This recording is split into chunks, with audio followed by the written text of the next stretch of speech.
मोकळ आभाळ पंढरीची वाट चालू लागली पाऊल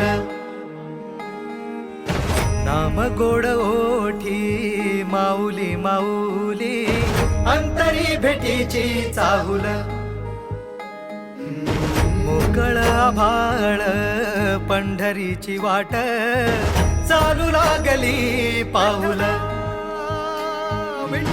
नाम गोड ओठी माऊली माऊली अंतरी भेटीची चाहुल निघाली पाऊले दर्शनी ध्यास लागला पंढरी